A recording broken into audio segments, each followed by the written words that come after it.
Olá pessoal, tudo bem? Hoje vamos falar sobre vozes verbais. Lembrando que a voz verbal é a maneira como o sujeito se comporta em relação ao verbo da sua oração. Então, existem três tipos de vozes verbais. A primeira é a voz ativa, quando o sujeito pratica ação. A segunda é a voz passiva, quando o sujeito sofre ação. E a terceira é a voz reflexiva, quando o sujeito pratica e sofre ação.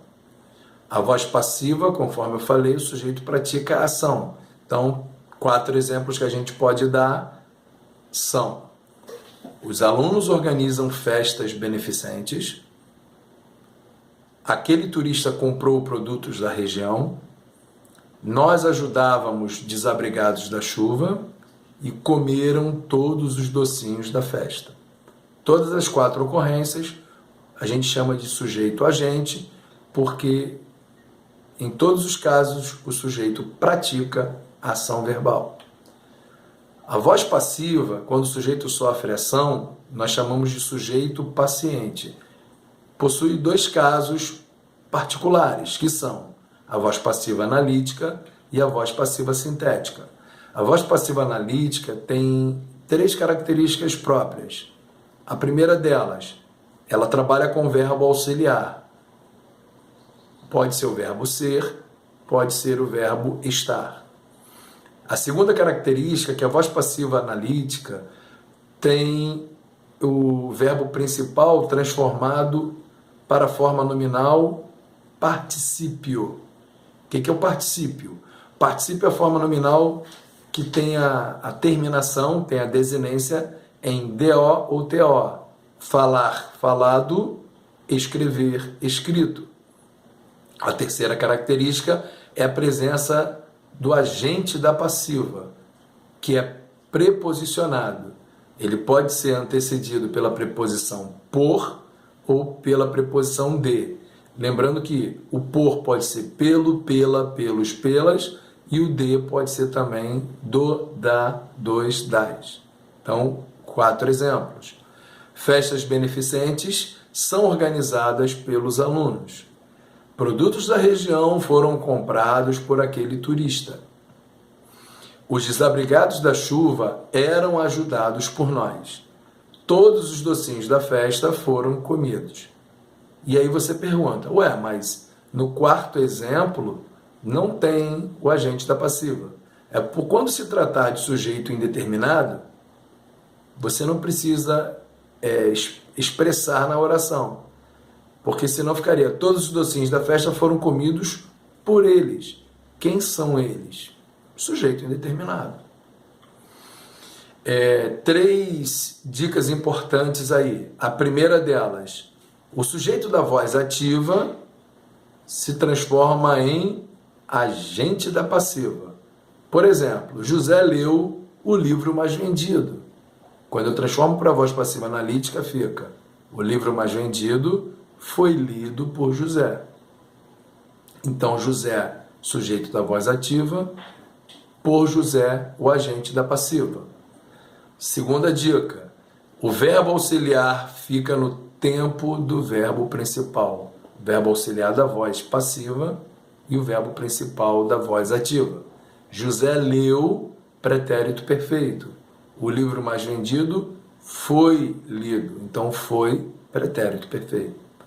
Terceira e última dica: o objeto da voz ativa, objeto direto, vira o sujeito da voz passiva. Então, José leu o livro mais vendido. Quando eu passo para a voz passiva analítica, o livro mais vendido foi lido por José. Outro tipo de voz passiva é a voz passiva sintética, que antigamente era chamada de voz passiva pronominal. Ela tem 3 características também. A primeira delas, ausência do sujeito da voz ativa. Quando eu digo José leu o livro mais vendido, quando eu passo para a voz passiva sintética, fica leu-se o livro mais vendido. Então o sujeito da voz ativa desaparece. Segunda característica, possui a partícula apassivadora. que é a partícula C. Quando eu disse, leu-se o livro mais vendido. Toda voz passiva sintética possui uma partícula apassivadora. Terceira característica, a ausência do agente da passiva, que se fazia presente na voz passiva analítica. Então, na voz passiva analítica era, o livro mais vendido foi lido por José. Agora, quando eu passo para a voz passiva sintética, fica, leu-se o livro mais vendido. Não aparece o agente da passiva. Então, duas observações importantes em relação ao verbo. Na voz passiva, a voz passiva só pode ser feita com verbos transitivos diretos e indiretos. Então, quando eu digo vendem-se imóveis em Balneário, vender é verbo transitivo direto. Ou quando eu digo deu-se o presente a aniversariante, o verbo dar é transitivo direto e indireto. Quando os meus verbos não são transitivos diretos ou transitivos diretos e indiretos, eu tenho casos de índice de indeterminação do sujeito, que é, no caso, a partícula C, a que nós nos referimos. Vive-se bem nesta cidade. Viver é verbo intransitivo, então essa partícula C não se trata de voz passiva sintética, e sim de sujeito indeterminado. Quem vive, não sabemos. Precisa-se de carpinteiros. Verbo precisar é transitivo indireto, precisa de, pede a preposição. Novamente, é um caso de sujeito indeterminado. Terceiro exemplo, nesta fábrica se está sempre ocupado.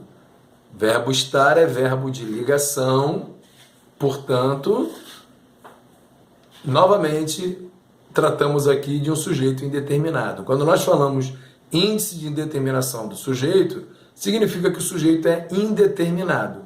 Você aprendeu que existem duas maneiras de fazer o sujeito indeterminado.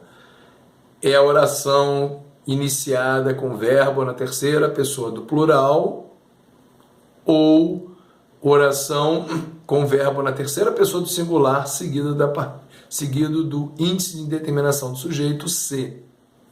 Então, são esses dois casos, que vai ser para um próximo vídeo nosso.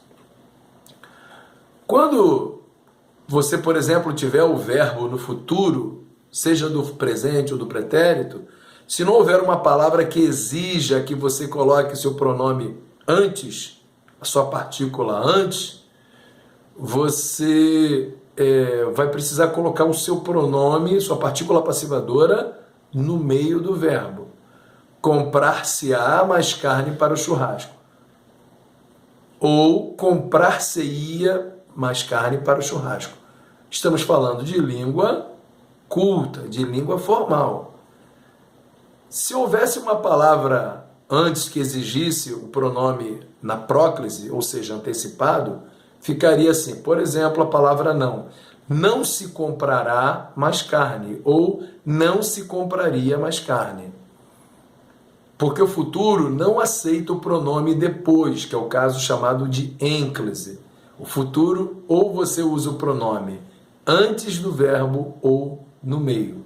Partícula passivadora ou pronome passivador, tanto faz a nomenclatura. Para nós encerrarmos aqui, a voz reflexiva, quando o sujeito realiza e sofre ação verbal. Então eu tenho, quando o sujeito realiza nele mesmo, né? Eu me machuquei na cozinha.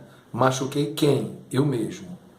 Ou quando a voz, chamamos de voz reflexiva recíproca, quando o sujeito realiza a ação em outro, que por sua vez devolve a ação para o primeiro. É uma ação simultânea.